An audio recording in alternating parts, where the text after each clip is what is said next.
Margaret awoke, startled, a cold sweat clinging to her. She gathered her thoughts.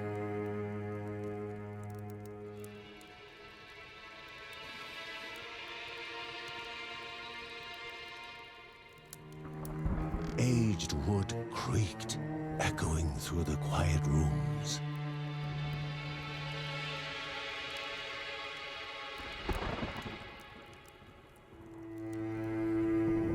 Near the house stood a shrine to Rhea Dana, goddess and daughter of the land, of Rhea and a being of comfort.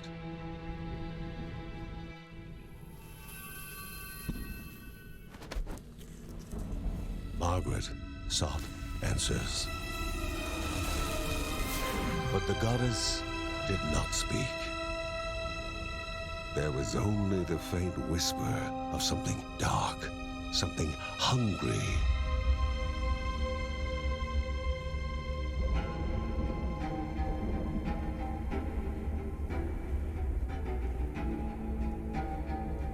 The old seer's bones felt the weight of their age as she climbed.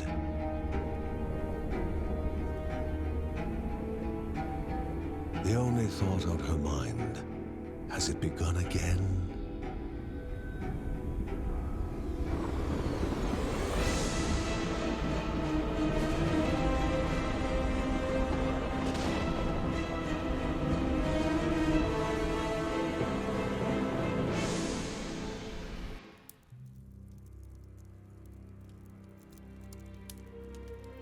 John's mission would be a simple one.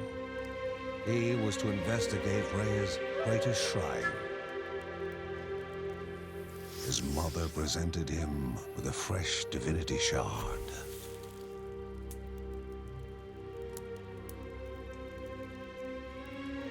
From his brother came a newly sharpened sword.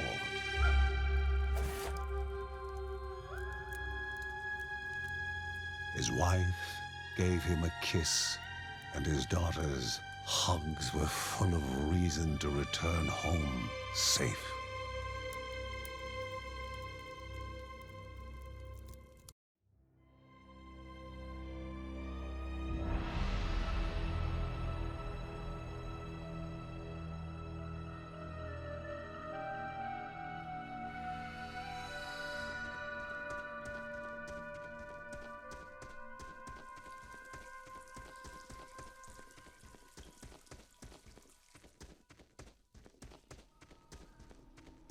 Rhea, a land long forgotten, a place of unimaginable beauty.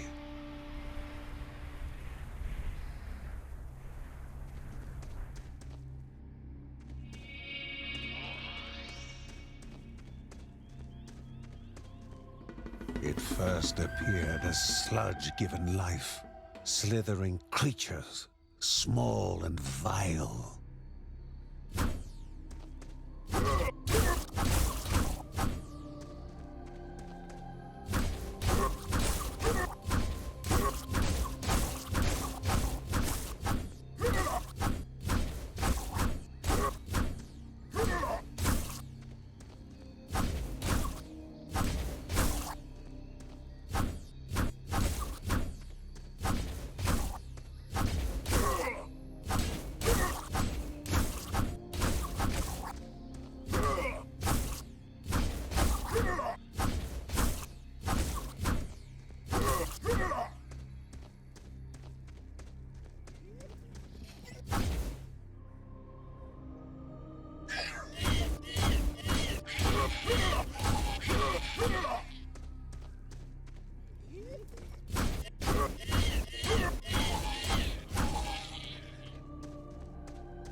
A wall, impeding further progress. A battle was certain.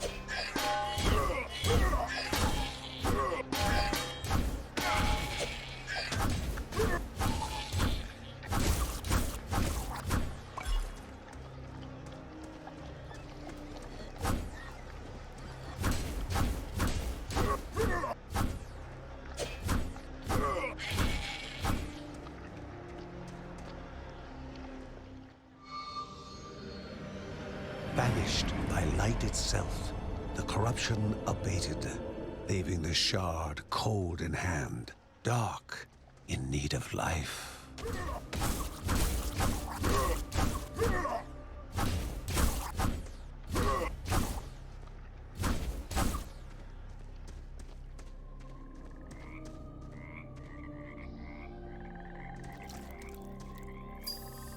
The shard grew warm, humming softly from the harnessed energy.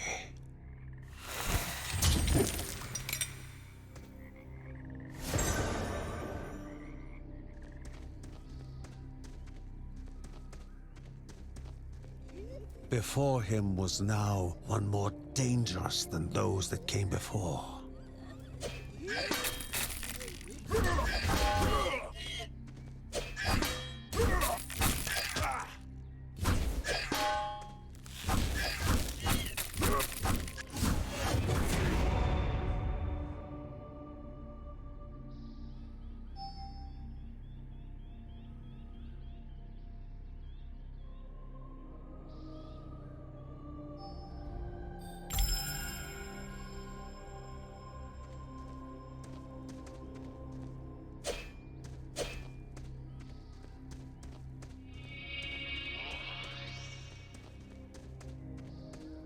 Goblins, a familiar threat, albeit farther out than usual.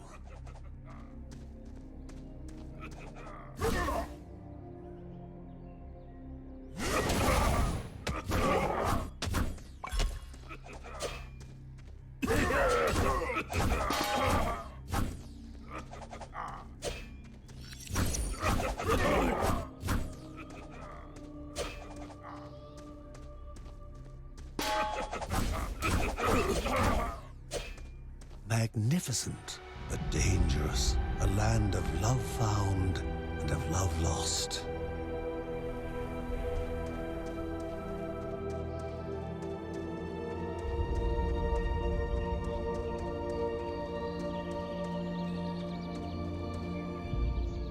Before him was sacred ground, left untouched in days gone by.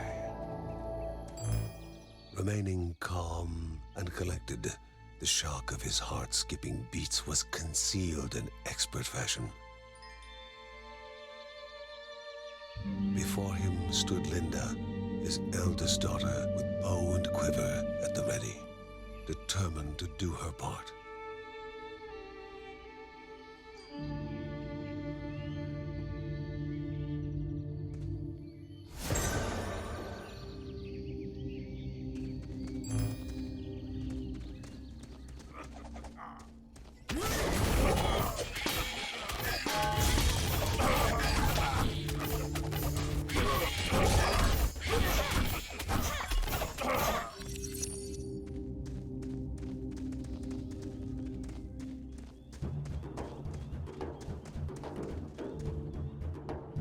Before the Guardians were not beasts feeding, but monsters consuming, destroying others. They corrupted and distorted, creating even more hungry husks.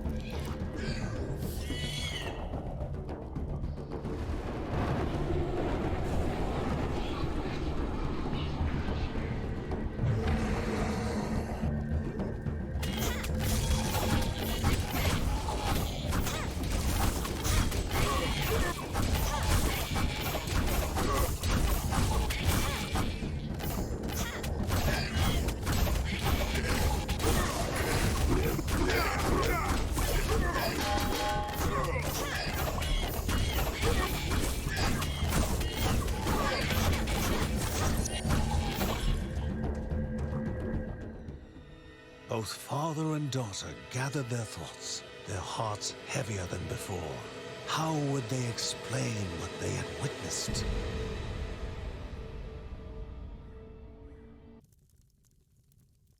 The ancient tree had been cut down. Together, father and daughter described the horror, the creatures dripping with decay that slithered into bodies stuck between life and death to bolster their ranks.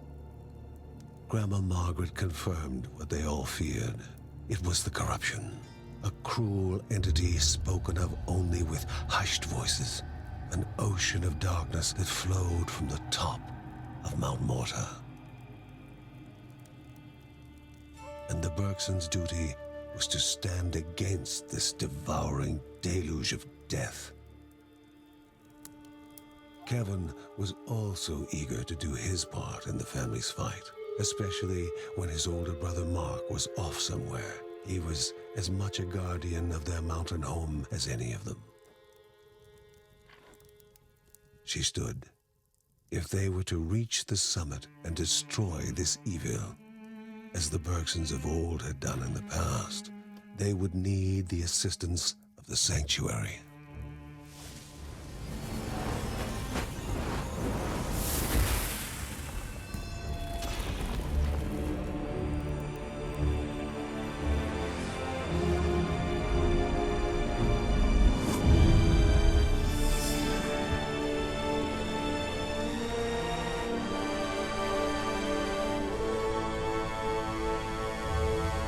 Given to the Bergsons by Rhea herself, the sanctuary was a gateway to the mysterious lands around the mountain. Margaret pointed to the huge crystal at the center of the den, revealing their next task: to activate it and open the way to the source of the corruption. And once Rhea's 3 spirits are gathered on the grounds, the only gate to the top of Mount Morta will open in this chamber. By himself, or with the assistance of those who loved him, John needed to gather the 3 spirits from their lands. Without them, he would not be able to stem the flow of the corruption.